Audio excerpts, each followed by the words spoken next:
Hello, comrades. Welcome to another session of Why Marx.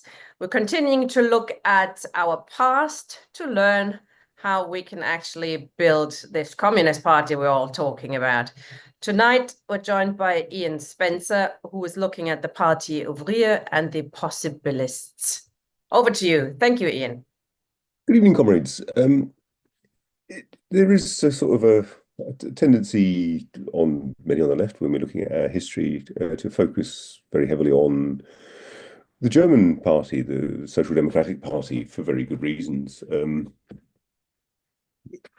Kautsky was widely known before the disaster of 1914 as the Pope of Marxism and was widely respected by Lenin and many others before the eventual treachery of supporting war credits in 1914. But of course, that wasn't confined to Germany. And the question around the nature of the party wasn't confined to Germany either. And the Parti Ouvrier was part of a process by which a Marxist party came into being, a mass Marxist party in France.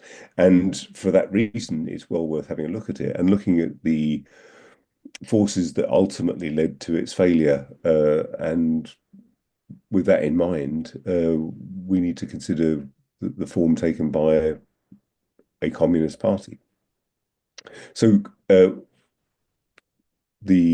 even the name Parti Ouvrier Français is an attestation to some of the kind of forces that were at play during its formation. So we'll start there. The Commune, the Paris Commune of 1871, 18th of March to 28th of May, casts a long shadow over all of French politics for the whole century. Most of the communards in Paris were Proudhonist, if anything, or followers of Auguste Blanqui, who's kind of followed in the kind of Jacobin tradition of the Great French Revolution of 1789. There were some members of the International Working Men's Association, and some of whom also were of a kind of anarchist leaning. But the subsequent defeat of the Commune, the loss of Alsace-Lorraine to Germany, and coloured a whole generation of politics, both in terms of the revanchism, that is to say, the wish for revenge and to regain Alsace-Lorraine, coloured the whole of French politics. What also followed, of course, was massive repression. It's estimated that something in the region of 15,000 communards were killed in the immediate aftermath of the suppression of the Commune, where effectively French government troops did what Germany hadn't. That is to say, they completely crushed the Commune and destroyed certainly the leadership, but also many ordinary communards who'd taken part in the struggle. It's interesting to note this picture of communards standing on a barricade built of cobblestones. These were one of the first examples of kind of war photography, one of the earliest examples of war photography, and many of these people whose faces would have been seen on the barricades would have affected. This would have been the evidence needed to kill them, and many communards who were photographed who were therefore identified and shot by the French forces. So the Commune, of course, is typically remembered by Marxists as something that Engels later talked about as an example of the dictatorship of the proletariat. And whilst you can take issue with how precise that is, it nevertheless served as an influence on Lenin and many others as an example of the kind of direct democracy that any kind of socialist revolutionary movement would aim for. But the other thing, of course, that casts a long shadow over the whole of French and indeed European politics and world politics indeed was the split in the International. split in the First International, which led to effectively a separate anarchist international after Bakunin and Guillaume were expelled from the International Working Men's Association. The aftermath as well of the Commune and the widespread political repression meant that effectively there was a revolutionary ebb tide. The chances of any kind of revolution were remote in the extreme, and to that end, and alongside the split, the Marx and Engels effectively shifted the headquarters of the International to the United States, where effectively it was wound up. But the Hague Congress of the International Working Men's Association expelled Bakunin and Guillaume, partly on the basis of that they were forming an association within the International Working Men's Association. That was one of the pretexts for their expulsion, and also the case of Sergei Nechayev, who was involved in a murder and was a member of the nihilist group in Russia.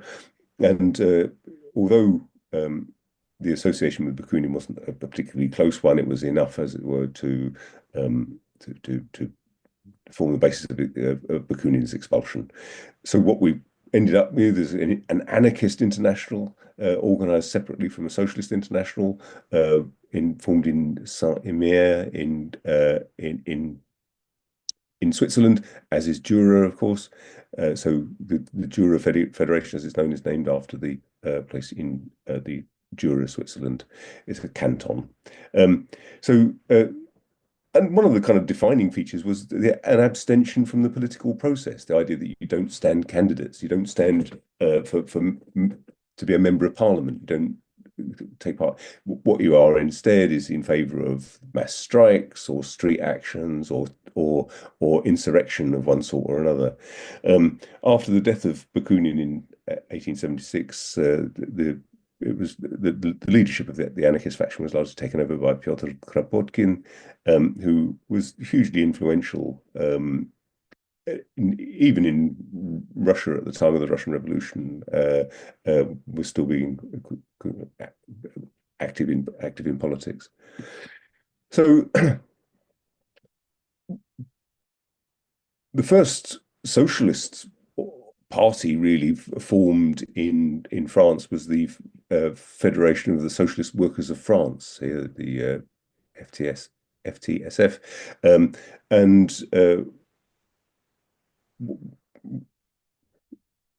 with a kind of reformist section, which is largely led by Paul Broussais and Benoît Malon.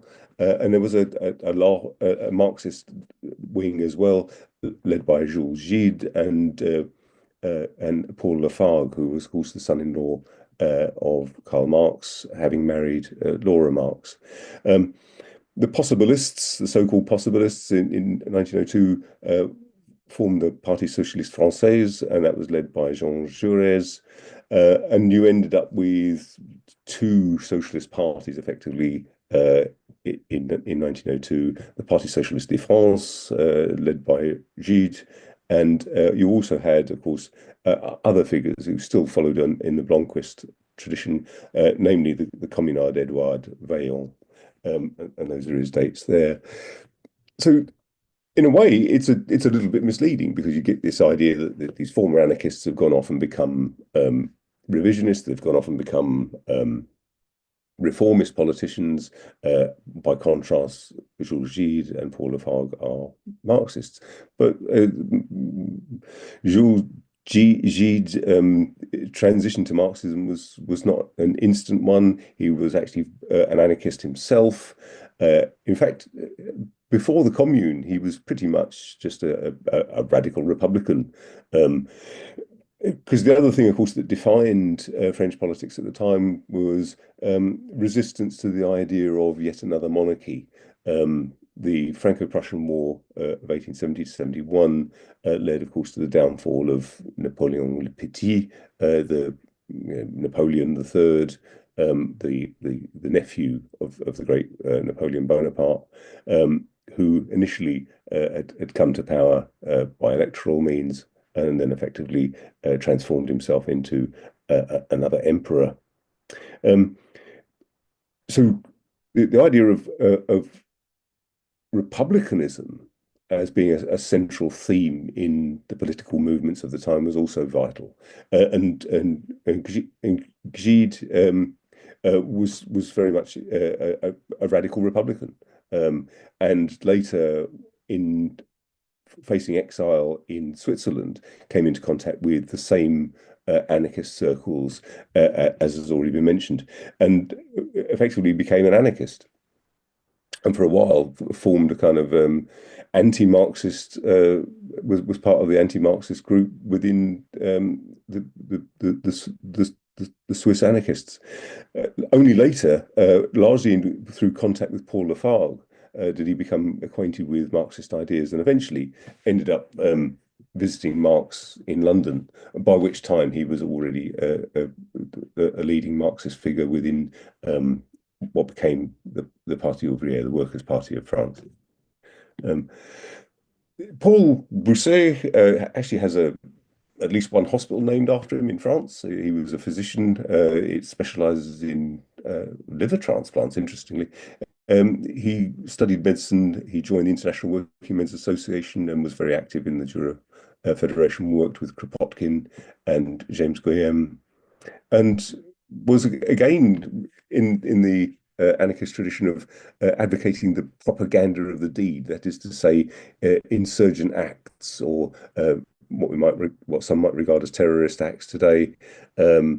He returned to France in 1880 as a result of a general amnesty, and became effectively a supporter of Jean Jaurès, who was the kind of leading figure within the the possibilist tendency within French socialist politics.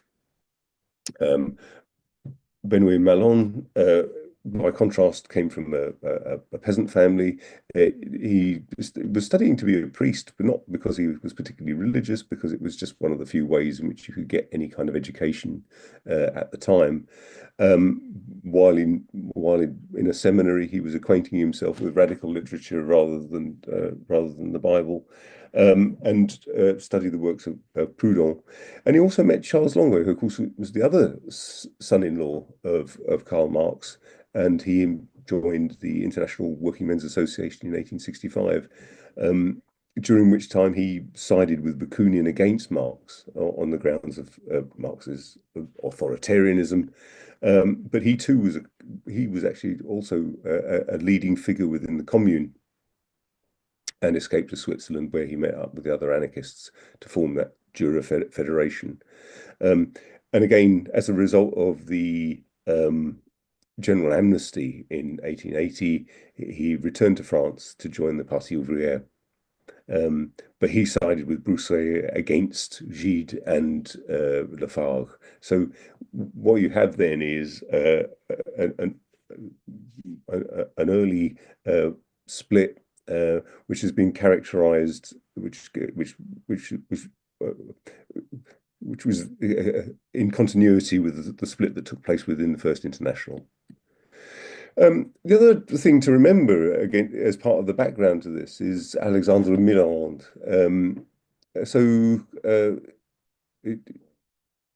The theme that comes up as a result of Millerand's action is whether communists should take part in governments, whether communists should stand for election, and if they do stand for election, should they take office? So Millerand himself started off as a radical socialist, was elected in 1885 for a département in Paris. He was born in Paris of Alsatian Jewish parents, but who had converted to Roman Catholicism, and he himself had trained as a lawyer. He himself had although his parents had converted to Catholicism, he himself was agnostic and took no interest in religion whatsoever. So having been elected as a radical socialist by 1899, was Minister of Commerce in the Pierre Waldeck Rousseau Cabinet of Republican Defense, which also contained Gallifret, who had been directly responsible for the bloody suppression of the communards in 1871. So here was a former socialist who had become taking it up a ministerial post in a cabinet which had included at least one person who had been responsible for the bloody suppression of the Paris Commune. In 1902, he formed an independent Republican Socialist Party and was variously Minister of War in 1912, 1913, and then between 1914 and 1915, before going on to become President of France. The experience of Mitterrand and Louis Blanc before him were examples of why there was such a hotly contested issue around the idea of participating in Parliament at all. And if you do participate in Parliament, do you take a ministerial position? Here was a clear example of somebody who had taken a ministerial position and had pushed him further and further to the right.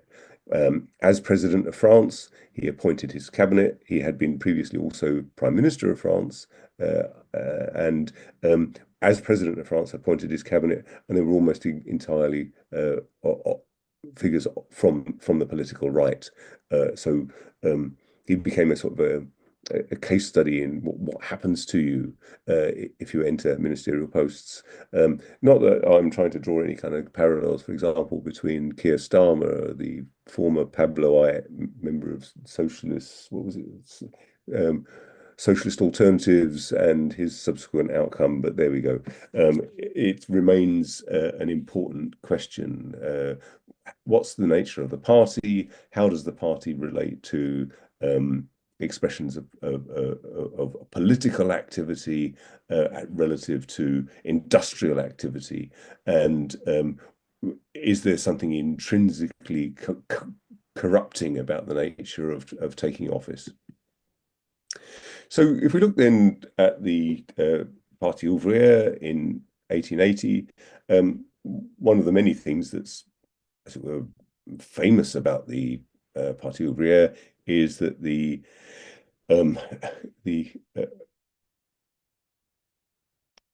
party program, of course, was written partly by Guide, but also Paul Lafargue, and with a direct input from Karl Marx. Guide went to London. The Parti Ouvrier had split from the party that was run by Brouet.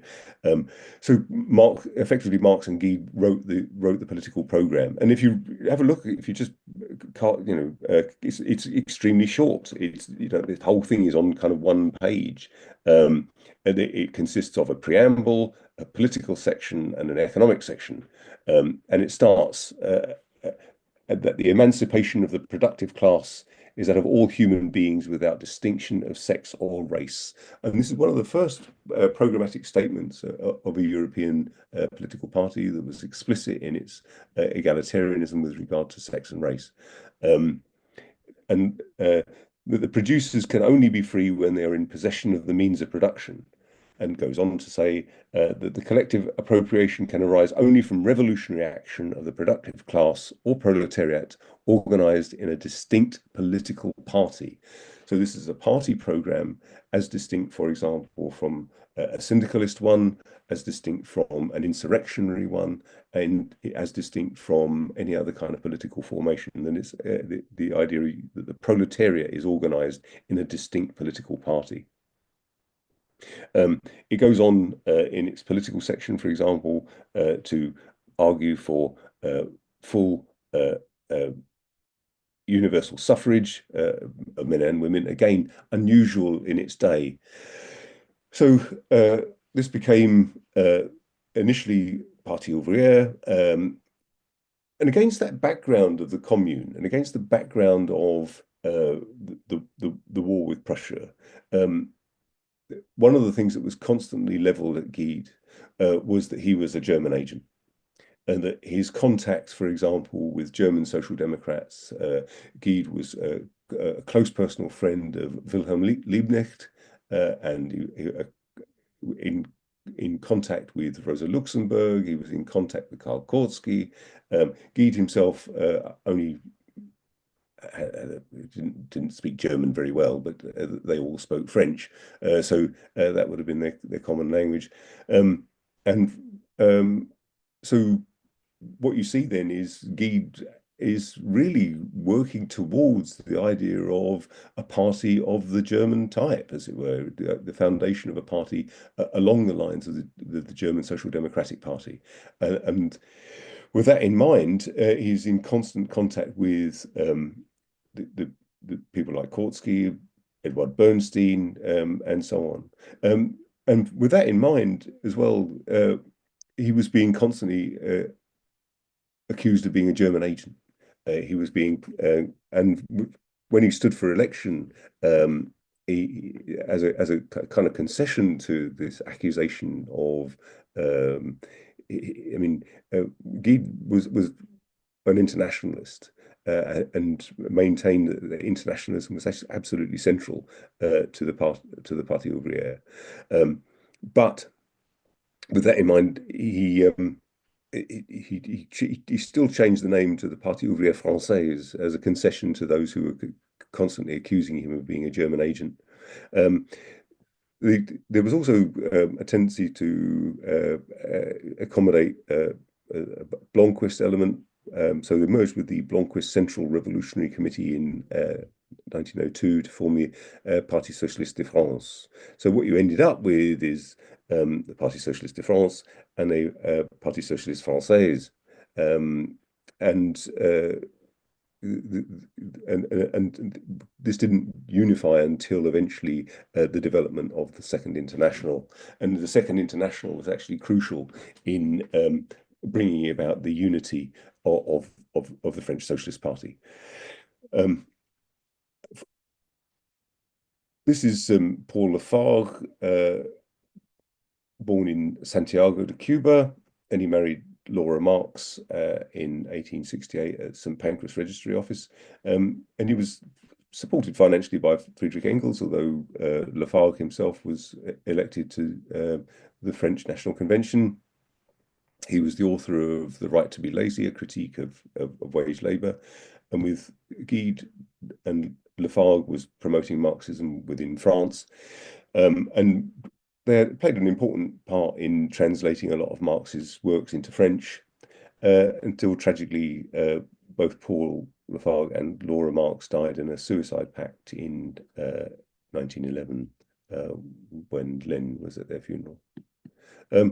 Guy plays this enormous role within the Parti Ouvrier and the development of a united French Socialist Party. Born originally as Jules Basile, born in Paris, he chose instead to take his mother's name, Guide, and for the most part, for much of his life, he lived in pretty dire poverty.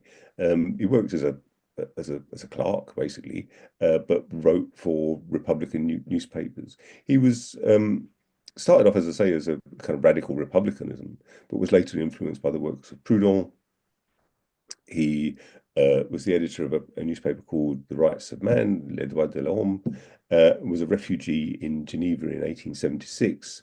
But by the time, and so that was the kind of exposure really to Marxist politics. Guide at various points was sentenced to prison for his political activities. Typically, he was accused, for example, of promoting civil war and spent a number of months in prison at different times. And was initially opposed to taking part in electoral politics on the grounds that it was something that would be corrupting and would kind of detract from revolutionary politics, and was criticized by Marx for his revolutionary phrasemongering. Famously, Guide and Lafargue were exactly what Marx had in mind when he said that if I know anything, if these people are Marxists, I myself am not a Marxist. So he was elected as a MP for Roubaix, which was sort of largely a textile manufacturing area, and some people have referred to it as the sort of Manchester of France, as a crucial area in for textile manufacturers.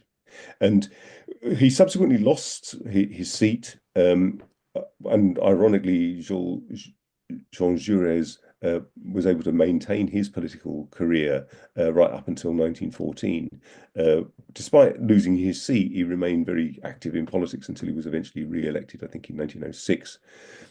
But what we do find, of course, is that Guy himself ended up supporting the war, and ended up as a minister himself. Now, Guy was one of the people who was most critical of taking ministerial positions, absolutely passionately opposed to it.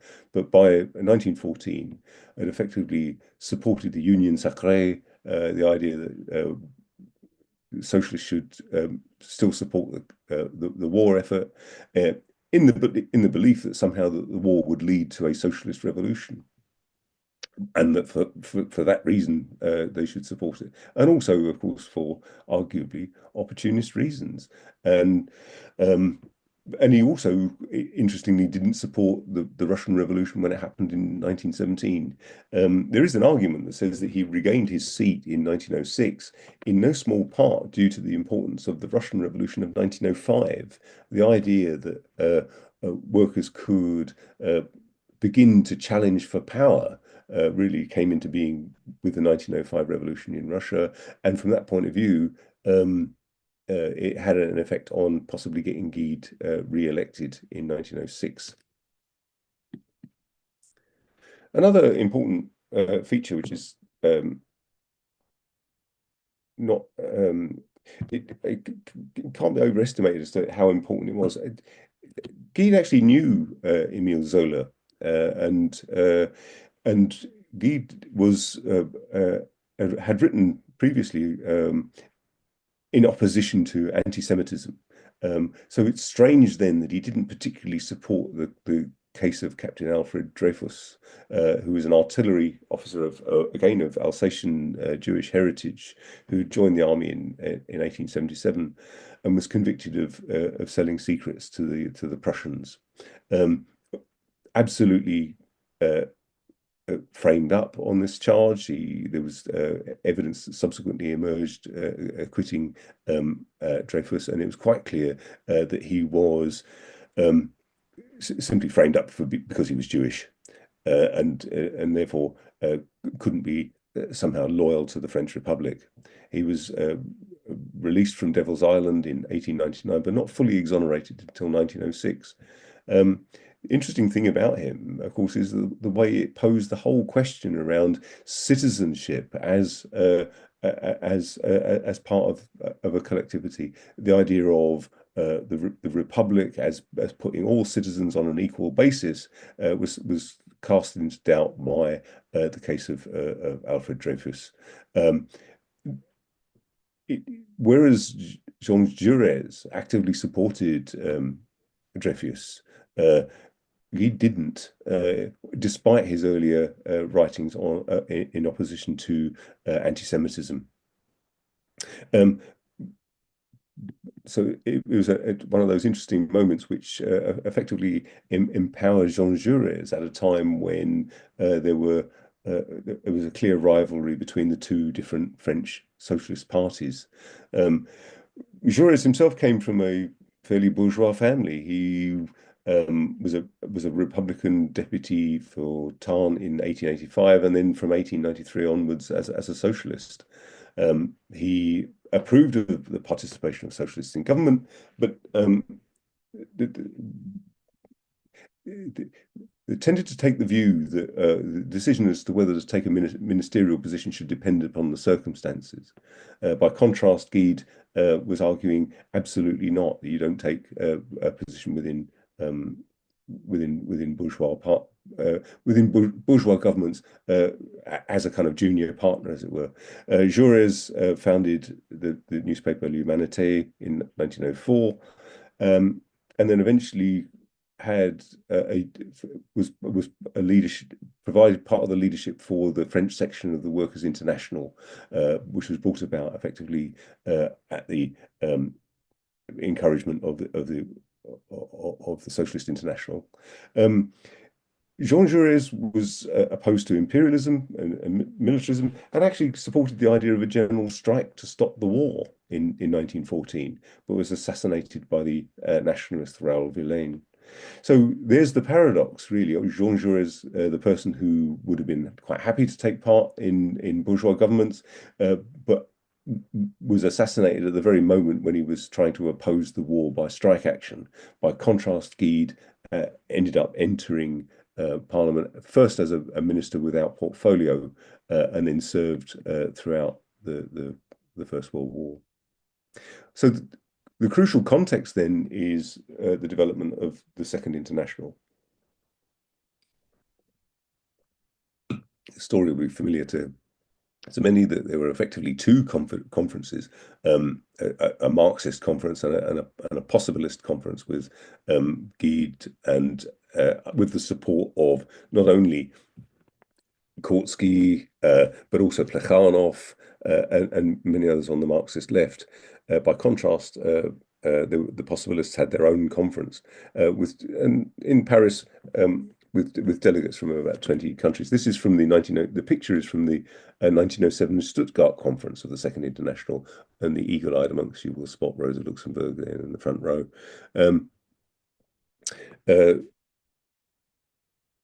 The 1896 Congress in London had these two reformist and revolutionary factions. By 1905, the anarcho-syndicalists were effectively excluded from the Second International, not least of which because of the destructive role they played in the First International. Under pressure from the International, there was a unification of the French Party, with Paul Lafargue affirming the anti-militarism of the French Party in 1907. And so we have this French section of the Workers' International formed in 1905, so a merger of the Socialist Party of France, led by Guide, and the French Socialist Party, led by Jaurès. At the time, it had around 17% electoral support up in 1914. The interesting aspect of it was that the Guide's party had more members, but a smaller share of the vote. In an earlier election, they gained about 600,000 votes compared to Jaurès' party, which gained about the Guide's party had gained about 400,000 votes, whereas Jaurès' party had gained about 600,000 votes, despite the fact that Guide's party had more members. The other aspect of it was, of course, the party was founded in part in opposition to syndicalism as well as a way of organizing the working class, and ultimately, of course, failed in just the same way that the German Social Democratic Party did, by participating in a national unity government during the First World War, and split in 1920 over support for the USSR. The pro-Soviet faction eventually became the French Communist Party, and the French section of the Workers' International eventually just simply became the Socialist Party, and effectively had a long history as the kind of reformist section of what passed for the left in France. One time, of course, which had both a mass communist party and a massive socialist party. The other aspect of it all, I think, the other end of the other end, if you think about the commune at one end of this process, in 1870, the period after the commune was actually regarded as one of the most prosperous times in French history. So a period of prosperity. Guide himself was a person who had distinguished himself at times by not really being particularly well immersed in Marx's theory. So, for example, for many years he'd stuck with the notion that the workers' wage would the iron law of wages would mean that the workers' wage would always be driven down to a subsistence level, something which he'd picked up from the kind of Lassallean ideas of that had predominated in the German Party before the Gotha Unity Conference. So between the Franco-Prussian War and World War One was also a period of great growing prosperity, which kind of went against the idea of an iron law of wages. And what you see, of course, in Marx's Capital is the possibility that you can have a rising rate of real exploitation and rising real wages. It was a period of great scientific innovation and a general rising in the standard of living, not least of which on the basis of imperialism. And it's noticeable that although the program of the Parti Ouvrier talks about the emancipation of all human beings without distinction of sex or race. Most of the parties of the Second International did not condemn particularly strongly the imperialism of their respective countries, and what you had on the basis of that in imperialism was the development of a labor aristocracy and the growth of what we might call a new middle class, a class that might not be based on property relations as much as relatively high incomes compared to other workers. But notwithstanding, remains firmly capitalist and still posits poverty as a necessary condition for the existence of wealth, as capitalism always does. And so, happy to take questions and open it up for discussion, comrades. Oh, where's me? Gone. Thank you very much, comrade. Could you stop screen sharing, please? Or maybe I can do it from my end. No. Hold on. We've got it in a second. I've got share. I haven't got. How do I unshare it? There we go. Switch it off.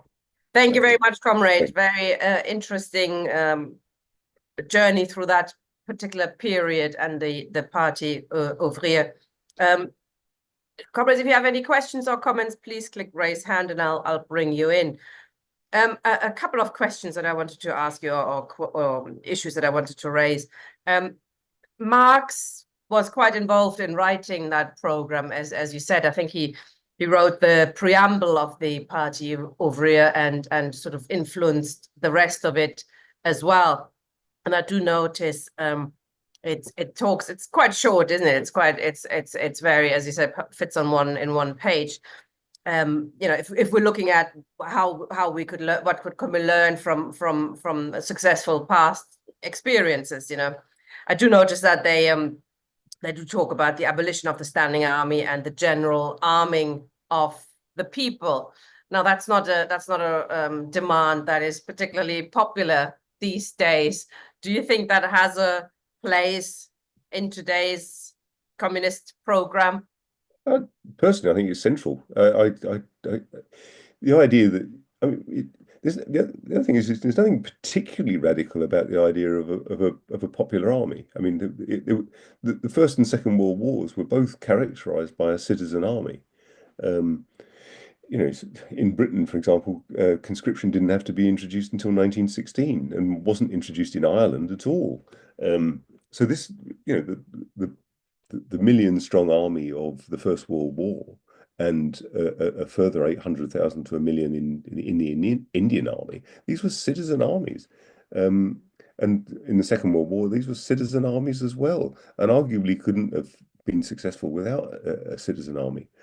Switzerland, of course, has a citizen army, but in characteristically Swiss fashion. I think it's only men of military age that are effectively all members of the army.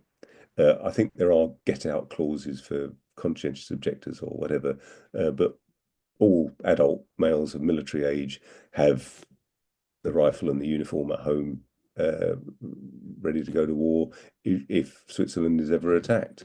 Um, from that point of view, there isn't anything particularly radical about the idea of a citizen army.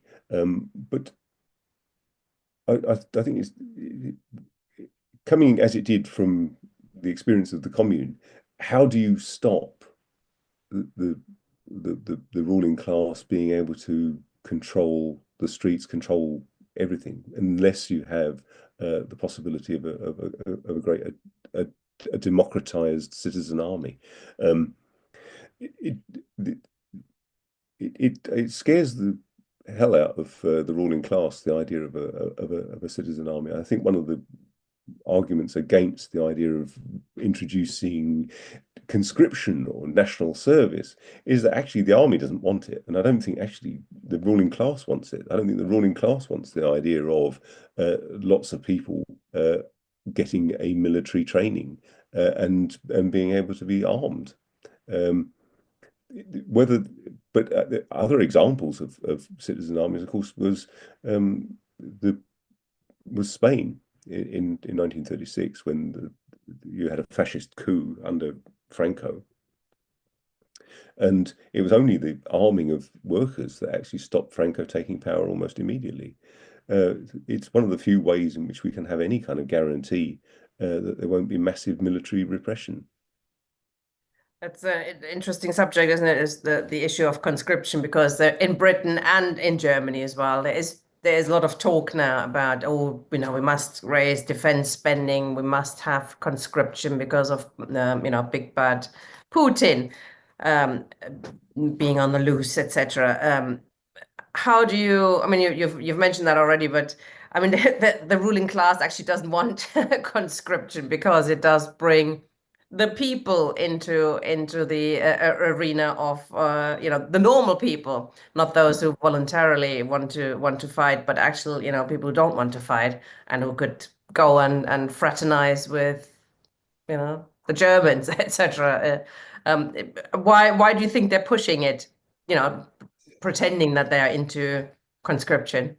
I think well, the increase in defence expenditure largely at the expense of the working class. I mean, the future welfare cuts will be what's paying for increased military expenditure, just as the overseas aid budget has been slashed as a kind of populist measure, as if nobody will mind the overseas aid budget being slashed to pay for more guns. I think that the greater military expenditure won't necessarily mean a bigger army.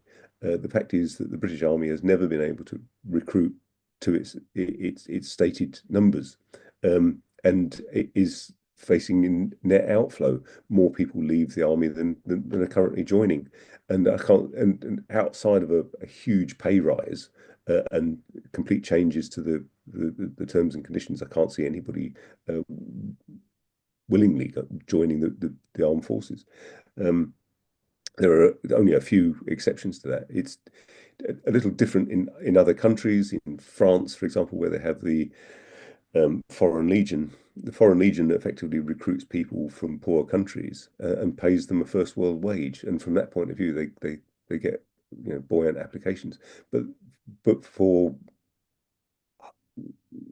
recruiting ordinary French citizens to go and join the French army is actually quite difficult. Although, of course, French citizens can also join the Foreign Legion, interestingly.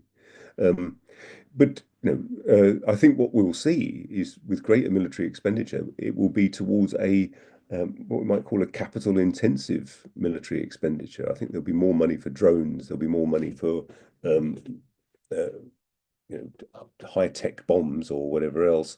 But it will have to take account of the fact that what the bourgeoisie does not want is a mass popular army, a citizen army. Absolutely, I agree. Can we also quickly speak about communists and elections, because that's an interesting subject you raised, and Millerandism is a famous phrase to say, as you mentioned, what will happen to you if you take office, and you think you're going to do it for the good of the people, but look at you. It's of course something that is still going on. I'm from Germany, the Linke Party for this year, for the first time, stood on a platform of not wanting to govern. First time, not. Otherwise, it's just absolutely normal. It's absolutely common that, of course, you take responsibility. We are, we want to govern. We have to do it for the people, etc. And of course, what happens is they have to slash budgets. They have to attack the working class. They have to close libraries, balance the books, because you can't have, socialism in one country, let alone socialism in one federal state, etc. So they are enforcing, in reality, the capitalist agenda. So, but I mean, communists do get involved in elections. We do stand in elections. What's your view on, that sort of contradiction? What do we use elections for? I would argue that we should use them as a tribune for the working class, that we should use them to promulgate communist ideas and to win people over. The idea that you could, I mean, don't get me wrong, if it was possible to have a completely peaceful transition to communism, I'm completely in favor of that. What I would like to see is the transition to communism on the basis of a huge popular vote for communism. Um, so in order to achieve that, you have to at least be able to stand. What is a disaster is when you stand, take office, and then make a complete mess of it. And we've seen lots of examples of municipal socialism, which has tried to do precisely that. The example of militant in Liverpool, for example, will always be up against the constraints imposed by a budget set by a capitalist government. So you're setting yourself up to fail. Socialists, like, we've seen examples in Podemos, in Spain, in Syriza, in Greece, of taking office only then to be beaten by effectively world markets and or the actions of the European Union government. You're up any communist who actually takes power with the aim of trying to administer capitalism better is always going to be beaten. You're going to face immediately a flight of capital. You're immediately going to face resistance at every single level, from the civil service through to the armed forces and so on. Even Jeremy Corbyn, who wasn't ever in a position, never looked as if he was in a position to take power, was already being threatened by the armed forces that they wouldn't necessarily tolerate his being in office. I don't think anything would have come of it much, and I don't think Corbyn had a hope in hell of getting in. But you can see where it leads you, and everywhere where these populist, where these broad front socialistic bodies have taken power, they're now nowhere to be seen. They've been defeated everywhere. But we do use Parliament as a platform, aren't we? And Marx Absolutely. and Engels were very strong about that we should, when we can, stand in elections, um, not just to use Parliament to for speeches, etc. You get much better feedback, get much better audience, etc. But also to count our forces, Yeah. which sort of we need to know where we're at, don't we? We need to know, are we anywhere near being able to make revolution? Are we anywhere near a majority? Oh, it was interesting that, I mean, even Jeremy Corbyn getting elected as leader of the Labour Party led to 500,000 people joining the Labour Party. Mm. That one modest, vague possibility of something that would be other than just another pro-capitalist Labour government um, led to 500,000 people joining. I think the numbers of people, I think people have calculated the numbers of people who've been through organizations like the Socialist Workers' Party or the Socialist Party, or one left group or another, is counted in tens of thousands. The problem is, of course, they've been making the mistake of actually taking office in the belief that you can actually do something with it. And what you see with Milland and these other characters is that theirs was a profound disservice to the working class, and really they just end up being sometimes the preferred means by which the working class is marshaled behind the interests of capital by people pretending to be socialists. So unless we can actually, unless we have such a majority that we can implement our program, our minimum program, to overthrow, the state, etc., you wouldn't take office, would you? You would not get involved with that government. And then, of course, you do other things if you can. You have a majority in parliament, you would do all sorts of other things. But what about these sort of politicians, George Galloway, for example, he'll stand, he did some good work around Palestine, etc. If it comes to a vote on abortion, social issues, he's probably less good. Should parliamentarians, socialist parliamentarians, should they follow their own conscience, or should they be, representatives of the party? How do we see that? How does our movement looked at that in the past? Well, the example with Marx was that one would be a representative of the party, a representative of the working class.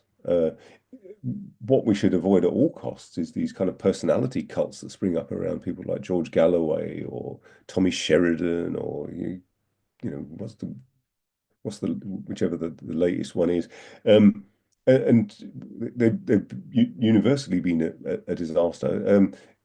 The question is with whilst I'm not saying he's insincere in his support for the people of Palestine, George Galloway has effectively used it in an opportunist way, having alliances with people who wouldn't necessarily have anything to do with socialism whatsoever, purely to get himself elected into parliament. The other aspect of course, the commune was that representatives of the workers were not paid any more than the people they represent. And I think that's a crucial aspect of it as well. So it's important to be accountable to a party. It's important to be accountable to the working class directly. And so from that point of view, I would be, you shouldn't be paid more than the people you represent, and you should be subject to recall at any time. Absolutely. Very important principles there. Got a couple of people who want to ask a question or make a comment. Conchita, please. Hi. Hello, Ian. Just a probably silly question. Ouvrier, what does it mean? Does it mean worker Yeah. or builder? So it's worker. So it's Workers' Party. Worker, because I consider trabajador in Spanish, worker, and obrero a different type of worker, more hands-on worker. I wondered if there's a distinction on that as well. I only got the dimmest knowledge of schoolroom French, but there are distinctions in Russian, which is the only language I've studied. So the distinction between трудящихся, laborers, работники, workers in a broader sense. So there is a distinction. So it was, but as I understand it, the Workers' Party is, I mean, because you have in French as well, travailler, so workers in that broader sense. But ouvrier, I think, means workers in that kind of sense of, like more like manual work, a bit more like But there's a bit of background noise on your microphone, Conchita. Keep switching off.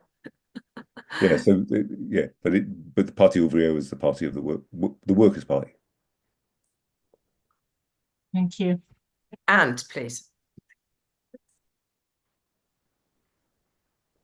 Sorry, you're muted. Are we on? Yes, yes, you are. Okay. Thank you. Thank you for letting me speak last time.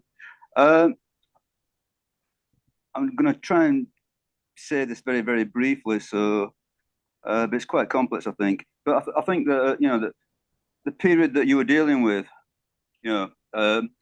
prior to World War One, well prior to World War One, it was a time of great possibilities for reformism, and the the idea of revolutionary assault was not really on the immediate agenda. Capitalism, I think you mentioned it yourself, was progressing by leaps and bounds, and that gave rise to the idea that we could have a sort of like a series of reformist measures and improvements and step by step incremental progress, and it would mean that the actual taking power would almost be inconsequential. It would be a tiny little step to the to full socialism. But of course, that was then and now is now, and the two periods are utterly and completely different. Now we live in the period of insoluble capitalist crisis. We live in the period of imperialist clashes. We live in the period of wars and revolutions. We do not live in a period where the working class can even hope to maintain its condition within capitalism. And I think that this also reflects on the idea of using Parliament. Okay, so the people who advocate an utterly utopian reformist strategy, the left wing of capital, the left capitalist wing, the left wing of capitalism, yes, they can make use of Parliament, because they are effectively disarming the working class. But the genuine revolutionary, the real revolutionary who advocates the dictatorship of the proletariat, who advocates a revolutionary assault, no way can they compete on that terrain. So I'm going to say that it's not a question of principle. There's no principled opposition to using Parliament. It's a practical question. Therefore a tactical question. It's a closed door to us. We cannot afford a TV crews and the massive funding and publicity which would allow us to create our revolutionary tribune within Parliament. It's just not going to happen. It's just not going to happen. Simply, all we're going to do, because of our lack of funding, and sticking to genuine revolutionary ideas, we're simply going to reinforce illusions that we have an authentic democratic process, which we don't. We have a process which is dominated by capitalism, which is dominated by the people who can get the funds, and obviously the people who are funding them. So, in my opinion, the two questions go together. The stage of capitalism has gone, whereby the working class can progress through a process of incremental reform, and therefore Parliament is a means to do this. That's all finished. Now we're looking at two real routes: either a process of erosion of conditions for the working class, ultimately leading to catastrophe, more than likely another round of imperialist war, obviously with the environmental catastrophe lurking in the background, or the working class carries out the Marxist program of revolution. Okay, I think I'll leave it at that. Thank you very much. Thank you. Thanks, Ant. I don't disagree with you at all. I think we are in a period of naked class struggle. I think, of course, one important factor was that the existence of the Soviet Union for a while, whilst having nothing whatsoever to do with socialism, did mean that the bourgeoisie had to make some sort of concession. And I think what you tended to see in the period after the Second World War was a series of concessions made, which gave a kind of a life to social democratic type parties, promising a reformist kind of movement. It gave them some kind of purchase for the decades while the Soviet Union existed. That's not to defend the Soviet Union in any way or suggest that the Soviet Union represented a progressive force. What it did do was force some concessions to prevent workers becoming increasingly politicized. And remember, the Italian Communist Party, in principle, the French Communist Party after the Second World War was, it was a mass communist party with the potential to challenge for power. However, it was also, of course, a party which was effectively executing Soviet foreign policy. Remained a resolutely Stalinist party, as many of them did. And Stalinist parties throughout the world played that role of being an adjunct to Soviet foreign policy. But there was at least a period when concessions were made on that basis. There's no need to make those concessions anymore. And from that point of view, we are back to naked class struggle, and we do face an existential crisis in terms of both the environment and almost certainly continual war.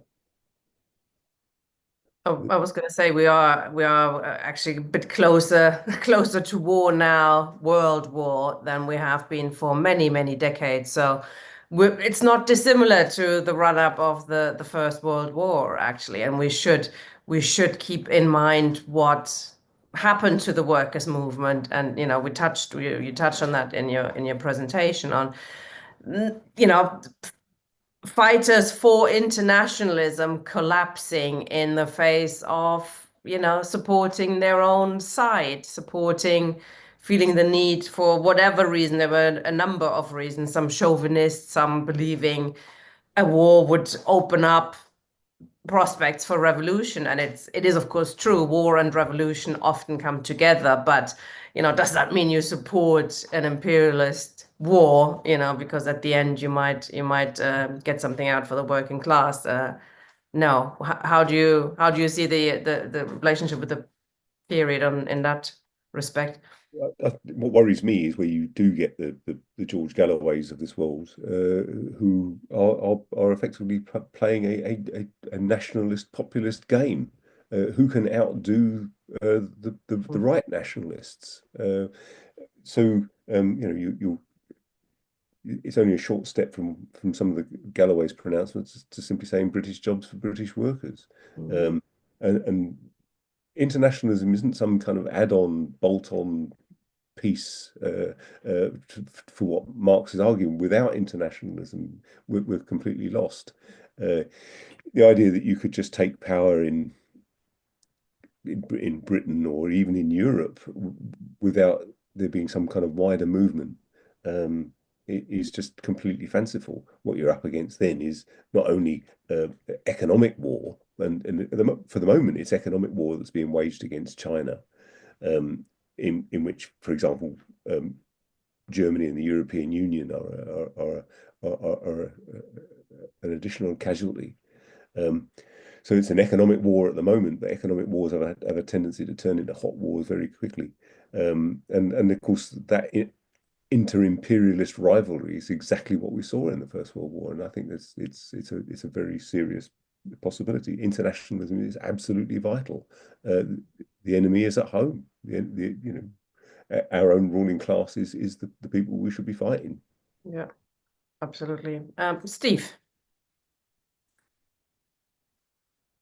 Hi, Tina. Oh, hi, Ian. There we go. Hi, Ian. Hi, Tina. Thanks, Ian. I'm just going to say, Ian, thank you. I did enjoy your presentation, and it was very informative. And I've taken a few notes as it went on, but it slightly failed for me a little bit, I have to say, in one sense, because in the Weekly Worker, I noticed a headline on an article which I wrote was that I was a very English possibilist. So obviously I came along here and thought, well, I better find out about these possibilists. And I know they got mentioned, but I didn't really feel I'd really found out what I was from listening carefully. So I feel that although the history was good and it was very informative, for me it slightly missed, but I couldn't quite see it. If it's anything other than being a reformist, and even that is a tricky thing, because I'll come back to that point in a minute about reform, because it's actually quite important in that program that you referred to. But I do want to make this more general point. We are living in a period where the working class movement and the socialist movement has been suffering defeats. Even the Corbyn movement, which is probably the high point that we know, was defeated. If you look at the Marxist movement, it's fragmented. the working class movement is weak, is greatly weakened. We can see that the right is growing strongly in reform and all the rest of it. Now, the big danger in this period is that because we become disappointed, because we become demoralized, one response to that is to become more and more extreme, to start saying, let's become more and more left wing. Let's put forward, let's take the kid gloves off and demand the immediate dictatorship of the pro. Let's not mess around with stuff. Let's not bother with reforms or anything like that. Let's kick that out. Let's just go for the. And I feel that Ant was doing a little bit of that with us, although it disturbed me that you agreed with him, Ian. So that's always slightly worrying me. I think that's what Lenin was going on when he wrote about left-wing communism. That's really what he was getting at. That it's very easy in a period of defeat and disappointment to veer actually to the left and even cut yourself off even more from the defeated working class. Because if the working class is defeated, you have to find a way of connecting to that working class movement, and you have to find a politics that connect, not to steer off into sort of the outer limits somewhere into that thing. Now, when we come back to the programme, I can see where it is. I can see there was an interesting point in this, the programme. Of the French Workers' Party, and there's this disagreement over the minimum section that's referred to in there, and it's the Gez. I never managed to pronounce his name. Gezde. I don't know. Ged. I don't know what to call it because I can't quite work it out. But anyway, whoever it was, him. He saw the minimum program was the minimum section. Actually, it was called was a program of reforms. And he reckoned that these reforms couldn't be achieved under capitalism. But the reason that you put them forward, so the workers would rally to them, then they'd realize that they couldn't win any of these reforms, and then they'd veer off to the left. They'd desert the radical party, as it were, that was offering them various things. So the idea of these reforms, the minimum section, was kind of to trick the working class into breaking from the radicals. So it's a trick. And I can see that sometimes in what we might call the transitional program. And sometimes the transitional programs put forward with reforms that they don't really believe. We're never going to win those reforms, but if we put forward, the workers will think they're great, and then they'll come over to us. Now, whereas Marx had a different position altogether. He thought, very importantly, he thought that was nonsense. He thought that these had to be reforms that were achievable within the framework of capitalism. And that's what he said. These are reforms that can be achieved within the framework of capitalism. For example, if we take that, the abolition of the House of Lords. Now, that could be achievable within the framework of capitalism. It's a reform. We can understand it, and it is achievable reform. If we get rid of the House of Lords, capitalism will still exist. But that's it. Well, why bother in that case then? You know, because if you see that as part of a bigger picture, then yes, on its own, of course, it don't achieve much. So Marx accused the Gesard or Gedsday or whatever he was called of revolutionary phrasemongering. In other words, left posturing, putting forward demands that you knew that dishonestly, because you knew they wouldn't be achievable. You thought they wouldn't be achievable, but you could trick the workers into becoming more left wing. So I think Marx was right about what he said about the minimum section. Achievable reforms that can be achieved, that you can organise around, that you can mobilise, draw the working class around the party and put up a serious fight in elections, because the workers would think you were serious and the workers would think you'd be worth voting for.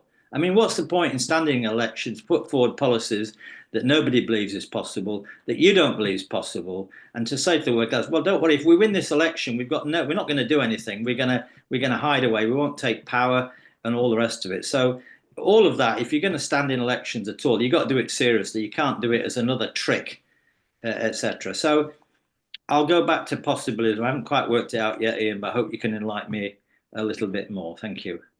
All right. Thanks. Can I ask something on that, Ian? I read that as well and thought it was a bit strange because the minimum program is supposed to be taking us to the maximum program, isn't it? The minimum program is what is achievable under capitalism, yes, but it is the steps needed to overthrow capitalism, and the short few demands of the political section, at least in that, are quite, they're quite radical. They are, as the commune to be the master of its administration and its police, i.e. the people, abolishing all laws of the press, meetings and associations, etc., etc. They're quite, they go to the big, how we are ruled issues. I'll let you answer now. Sorry.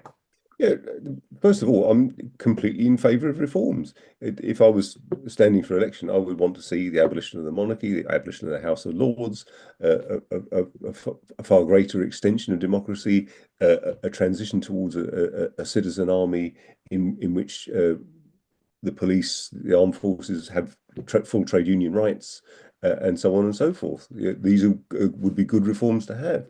And so would, for example, security of employment, as well, even though we are ultimately in favour of the abolition of the wages system in all its forms. But nevertheless, for the time being, we want to see security of employment, and we want to see workers' hands strengthened against the ruling class. So we're in favour of reforms, and that's why I'm in favour of a minimum programme as well as a maximal programme. But ultimately, there's no point either trying to kid people that the capitalism can deliver, because it can't, and it will continue to fail, and somebody has to be saying that. I think what marked out the Possibilists, what marked out Edward Bernstein's reformism in Germany, was the idea that at the end was nothing and the movement was everything. The only thing that was important was the movement and gradually gaining reforms, and we see that with the Fabian tradition within the British Labour Party. The idea that actually, socialism is something that you think of as just something as the indefinite future, and in the meantime, all you're concentrating on is winning small gains here and there, and as if somehow you can move incrementally towards a socialist society. As I say, if it's possible to move to a socialist society peacefully, then I'm very much in favour of it. But I'm not aware of any ruling group in history that has ever just given up power voluntarily. And from that point of view, without some kind of idea about what a citizen army would look like, we're definitely on a hiding to nothing. Because I mean, whereas in the past there have been citizen armies in the two world wars and in Switzerland, for example, those citizen armies are still were always firmly in the hands of the bourgeoisie, run by its officers and control. There were brief periods towards the end of the Second World War when councils and debates and things would be springing up, largely among soldiers who were out of the front line. We know, of course, about the Christmas truce in the First World War, and of course, what eventually ended the First World War was the German mutiny in Kiel and Wilhelmshaven, and the German sailors uniting with workers, and that was ultimately brought the First World War to an end. So, but we don't want to have to go through a process of world war in order to get to a politicized proletariat. What we want in the meantime is to be able to say, well, look, there is this thing called socialism, which isn't what you think it is, because historically it's always either been the abomination of the Soviet Union or the 1945 Labour government. We're not interested in the kind of in defending those. We're interested in understanding them in their historical context. But the important thing is that we're actually arguing for socialism. We're arguing for something positive. The problem with possibilism is that it says that capitalism is all there is, really, and any kind of possibility of socialism is deferred to an indefinite future. Thank you, Ian. I hope you like that, Steve. I doubt. No. Guess what? I may. If there's nobody else, I may come back up at some point. Go on and come back. Yeah. I don't want to go. Let somebody else have a go, and I'll. There's nobody else with their hand up, so you can have another go. Okay. have another go. Okay. Well, look, you know,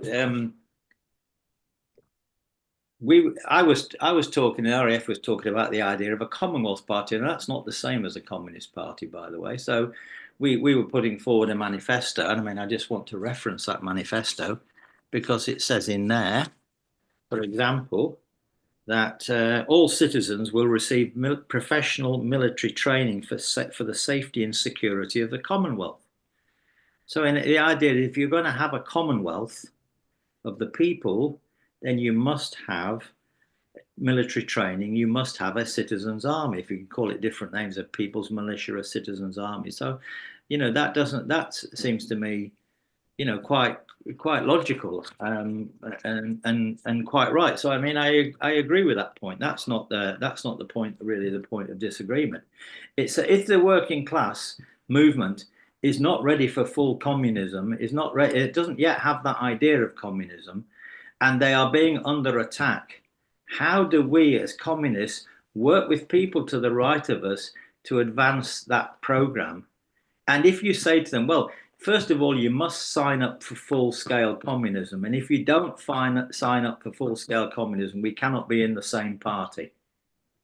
Now, you could say that if you like, but I actually believe that Marx completely rejected such a notion. So yes, we can. Communists can be in a party with a broader mass of workers who are not communists, who don't believe in the communist program, who don't accept the communist program. But by the way, in the struggle for that party, the communist program can come to mean more sense. In other words, it may be a way of winning a broader mass of people to the idea of communism, i.e., as a world alternative to capitalism. I mean, not a national alternative, because I don't believe in socialism in one country, but as a world alternative. So you have to make that goal, but you have to take part in that process of marching with the working class, which isn't communist. There is no mass communist movement in England or even in the UK today. So it's a question of how do we engage with them, and that doesn't counterpose itself, by the way, to the idea that those few communist forces that there are should find ways of working more carefully together and becoming stronger. So I don't think you can do two things. You can walk and chew gum. I mean, that's what I was arguing. Let's walk and chew gum rather than just chew gum. That's it. Well, firstly, the idea of commonwealth, that's the point, isn't it? How do you address property relations? We are in favor of the common ownership of the means of production rather than the state ownership of the means of production, for example. We're in favor of and the extreme democracy that goes with that. But it's not going to happen overnight. The other thing you mentioned before that I didn't really reply to was Lenin's left-wing communism and infantile disorder. Lenin was specifically referring to people who rejected the idea of the use of parliament. So, you know, Willie Gallagher in Scotland, Anton Pannekoek in Holland, the Council Communist Pannekoek, and of course Sylvia Pankhurst in the Workers' Dreadnought group.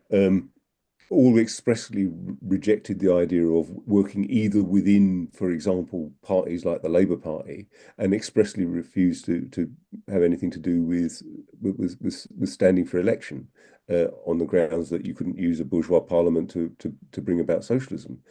You know, Marx, of course, famously talks about the need to smash the state, but he's not at any point arguing that you shouldn't shouldn't use parliamentary processes in order to bring socialism about, and socialism in the sense of the common ownership of the means of production. If you're using the word commonwealth as a kind of, it's like communism, but not going to scare the horses. I think you're going to have to ask the question about, well, who's fooling who? You know, people are not going to not see through it. So you might as well say what you really mean. And if it's communism you're after, say you're after communism.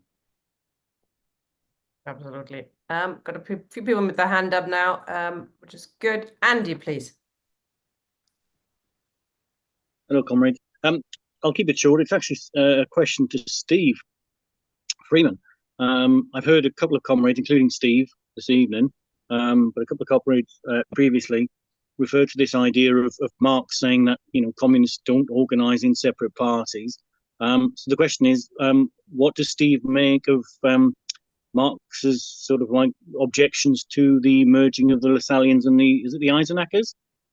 You know, he's quite clear that that shouldn't happen. He objected. I mean, clearly, when it did, it had quite a positive effect in terms of the growth of a large Marxist party in Germany. I mean, I would have questions around whether it was hiding within it the seeds of reformism, but that's my question to Steve.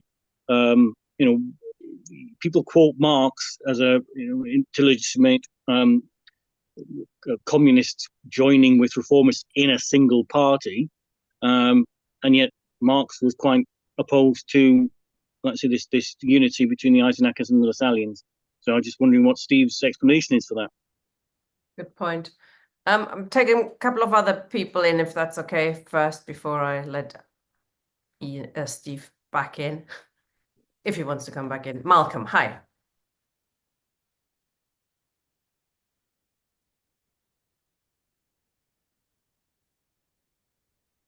Can you hear me? Yes, hi. Yeah, it's a simple question. I mean, the word people's militia is very easy to say, but exactly who does the people's militia fight? That is a very good question. Ian, you could answer that. I think the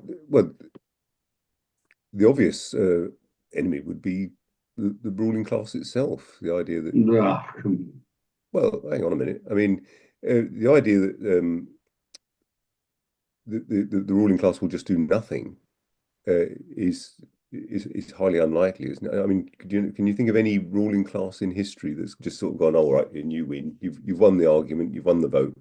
The other point, of course, is that if you end up with a revolution that is in any way isolated, who's going to defend it? One of the features of the workers' militias in, I mean, typically they were the militias in the Spanish Civil War were organized around the particular groups, such as there was the anarchist, the anarcho-syndicalists had their own militias, the Communist Party had its own militia, the POUM had its own militia, and so on, as a means of defending the Republic against fascist incursion. And had they not done so, Franco would have won considerably sooner. The other point is, of course, there might well be a situation where a revolution is isolated, but you do have to defend yourself against invasion. And also, what happened in the Russian Revolution? I mean, you needed a people's army there too. Trotsky organized it largely along sort of bourgeois military lines, but what you had to have was political commissars supervising former Tsarist officers. The alternative is that you have an armed forces which is entirely in the hands of the ruling class and will crush any kind of uprising whatsoever. Sorry, do you want to say something? You might need to unmute. You will. Yeah, I mean, I don't think you're really getting my point. I mean, I know all the history about militias all over the place. The point is, we're talking about nowadays. Nowadays, armies are very professional, using very high-tech equipment. I mean, who is going to train a people's militia to use all that equipment if they aren't in the hands of the ruling class? I mean, I've never had any military training, so I've never been in the army, but I come from a military family. So, I mean, who is going to train this militia so that it can fight the ruling class? The ruling class? I don't think so. You talked a bit earlier about Jeremy Corbyn maybe going to be threatened by the military if he got into power. I mean, it's to me a very confusing situation. I mean, who's going to train these people? How trained are they going to be? Are they going to be able to fly supersonic jets? Are they going to be able to use all this sort of nuclear submarines or what? I mean, is the people's militia going to have all that equipment? And if they're not, who's going to have it? I mean, let's talk about Britain let's just take Britain. I mean, who is going to join the people's militia And what are they actually going to do? And who's going to allow it to happen? I can't see any of that. If we're putting forward what a socialist society would look like, at some point we're going to have to be able to defend ourselves. I can assure you that an SA-80 rifle isn't much harder to get the hang of than a bolt action 303 Lee Enfield. When I was in the Army Reserve, I worked with people whose military skills were much the same as actually using a Nintendo, because they were flying drones and the like. I mean, the idea that's beyond the comprehension of anyone is like, who does it now? The armed forces are recruited almost exclusively from the working class, except for its officers, and the officers there are also stratified. You hear very different accents in the household division than you do in the Royal Logistics Corps, I can assure you. So even the officers are proletarians. As regards nuclear submarines, I'm not sure anyone would have a real need for them. I mean, their sole aim is to obliterate whole countries for the mutual assured destruction. But again, the average Matlow is from a working class background. If we can't win the armed forces over, then we can't win. And the same incidentally goes, I would suggest, for all other uniformed services. Absolutely. The army plays a particular role today, just like the police does, but the army is a place where actually communists should try to organize in, and we should break them from their leaders, and we need them. We need to split the army. I've got a couple of comrades who want to come in a second time and was first. Oh, sorry, I muted you again. You need to unmute again. Am I on? Yes. Oh, I'm absolutely freezing in this room. Sorry, I'm shivering. That's why I'm speaking to communists. You understand? Okay. As regards, some of the comments that Steve Freeman made. Okay, basically, hopefully you can see. I'm no teenager. I'm a year of 60. I've been studying Marxism since 1920 or whatever. When I was 19 or 20. No, I've been involved in this game for decades, let's say, and I've thought about this stuff. There's no way that I'm advocating the dictatorship of the proletariat today, tomorrow, this year, probably. More than likely, this thing is years away, and I am in no way underestimating, the poor state of the working class response to the capitalist crisis. But I'm going to say this much, that unless the working class takes up the struggle, takes up the gauntlet, and responds to the continual erosion and attacks, then we as revolutionaries remain marginalized. We don't have a second answer to this. We don't have a set of ideas that we can apply within capitalism which will make it all right. No, it simply does not exist. There is no other solution than the revolution. And I think that all this idea about abolition of the House of Lords and whatever else we can, the changes in the capitalist state machine can be made will make pretty much no difference whatsoever to the reality of decline for millions and millions and millions of working class people who quite rightly, I believe, are responding to the electoral farce, the farce of a democratic process, with abstention. That is the reality of it. Not who's really taken in by the things can only get better rhetoric. Nobody. Things can only, the Marxists will tell you things can only get worse. That is all that capitalism offers. Things can only get worse. Now then, it might not be a very comfortable message, but there's no other message that we can give people. Okay, but I would also, take issue with, this idea of, that the party consists of basically anybody, anybody who likes the idea of, something better. So we give the kids a glass of milk and a tube of Smarties on their birthday or whatever, and call that socialism. No, that's not socialism. We can't simply say anybody can join the party. It's a party of revolutionaries. What we're looking for is an international organization of revolutionaries who understand what revolution means. And the bulk of the working class are not, at this moment in time, revolutionary. They simply cannot become class conscious outside of a process of struggle. So I would say that, yeah, there is a huge difference between, the revolutionaries within a party organization and the bulk of the working class. And the organs for the bulk of the working class were the Soviets or the workers' councils. Now, I'm not saying, let's replicate exactly the 1905 to 1917 workers' councils. But what we're looking at is working class self-organization. That's where most of the working classes are going to be, not in the party. The party is going to be a minority.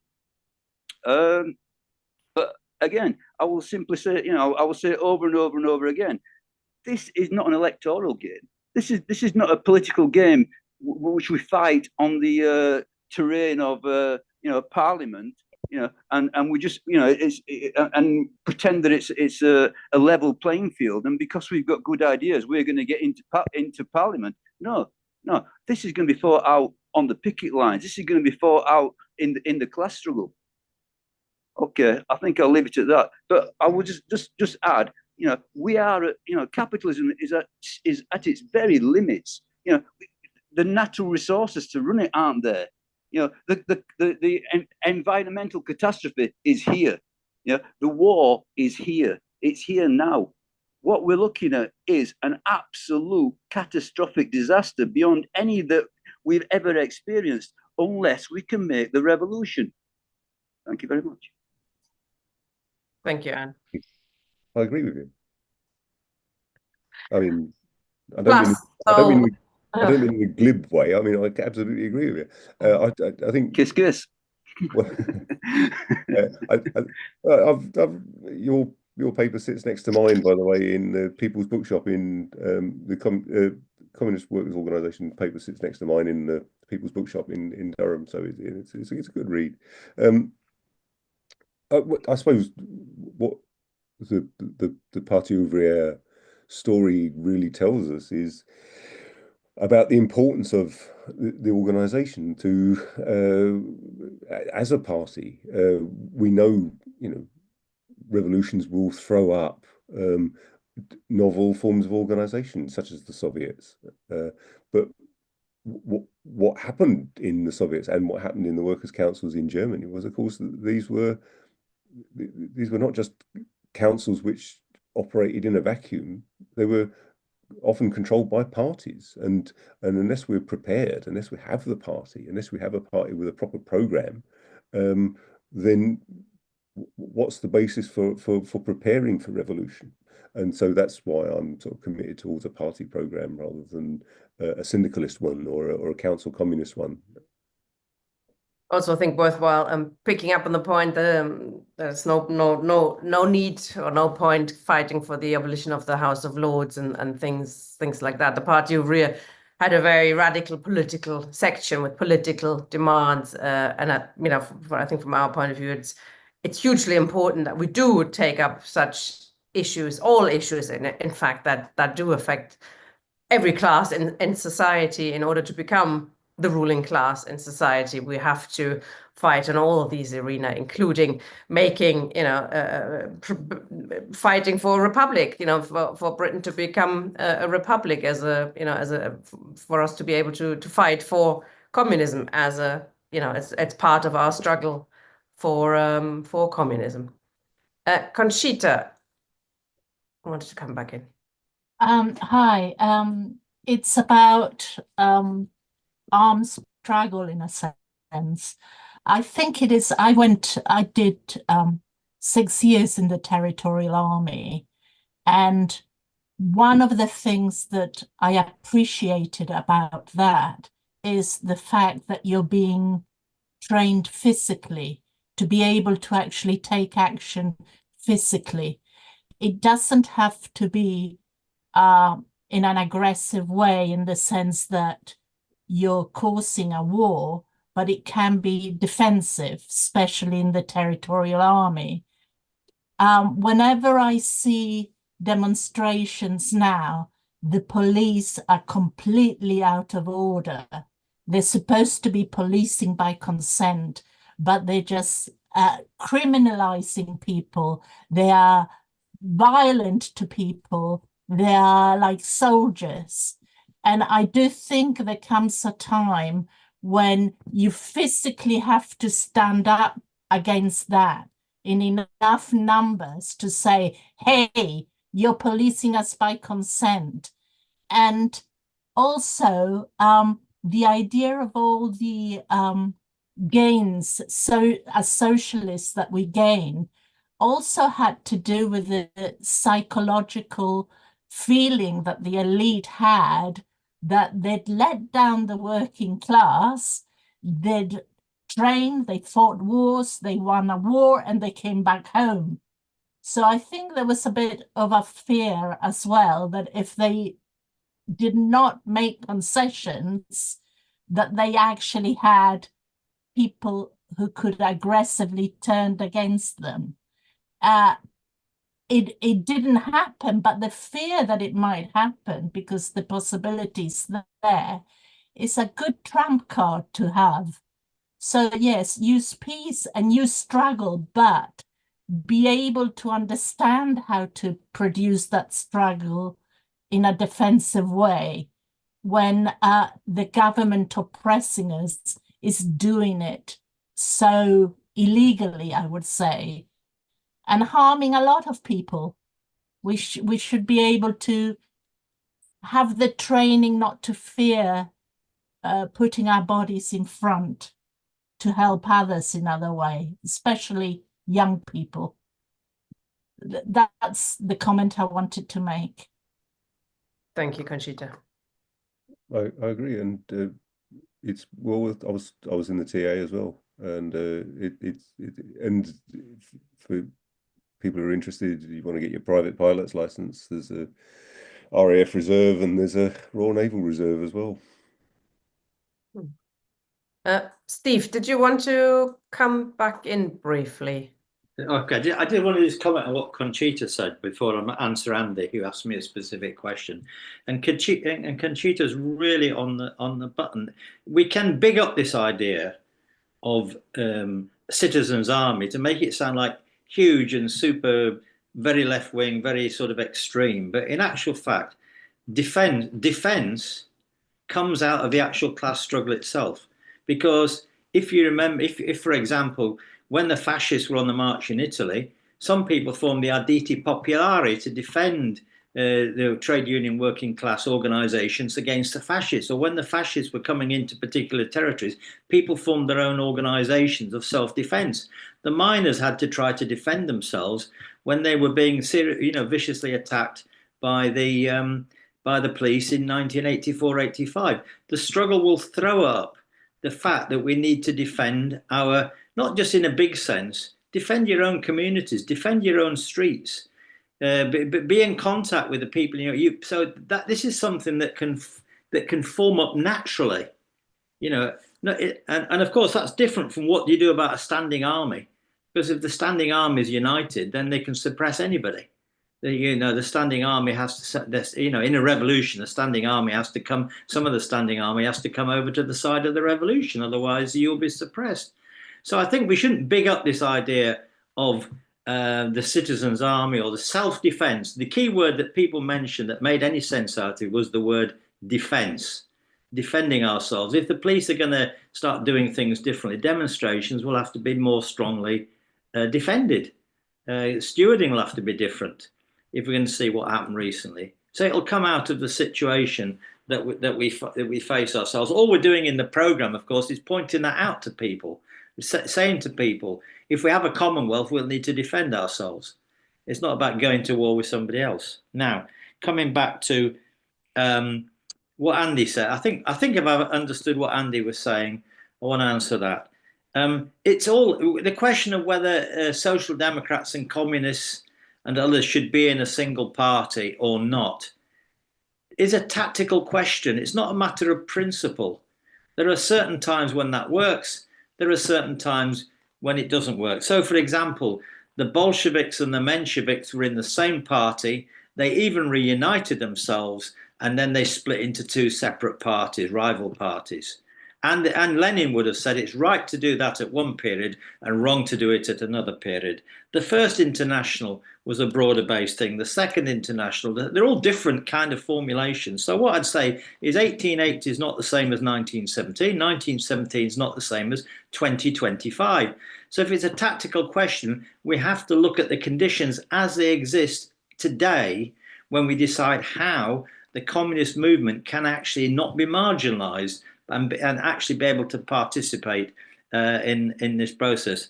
Of course, the working class will take up the gauntlet, will fight, as Ant I think said to us. But it's how communists relate to that, and just simply say no solution but revolution. Well, that's propaganda, but it wouldn't necessarily help a situation. And what I think the last point is this: what Ant is not recognizing, the political aspect of the crisis, is that we have a crisis of democracy in this country. Our political institutions are completely failing the working class, and the working class begins to realize that. But it's not the case that people will draw the conclusions from that what we need is more democracy. They might decide what we need is a strong man, a strong leader, somebody like a Hitler or a Mussolini or somebody like that we can in fact dispense with this so-called failing democracy and have some kind of dictatorship. So if we don't pose this argument about democracy correctly, as Tina's already said, then I think we're going to be in a very difficult position, and the working class movement will be in a very difficult position. Thank you, Steve.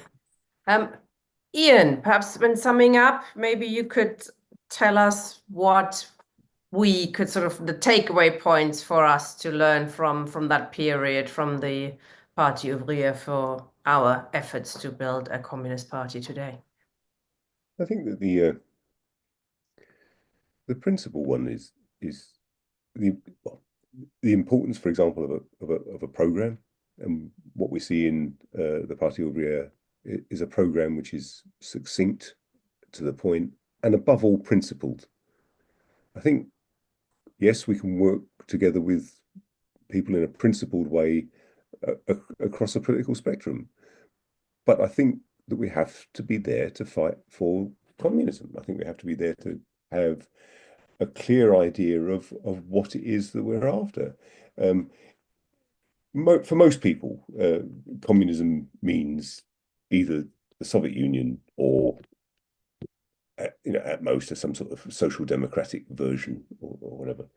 So some kind of reformist project, or if they think of socialism, they're thinking of the post-war Labour government or some such. And for most people, that isn't particularly attractive. And also, it just isn't on the cards.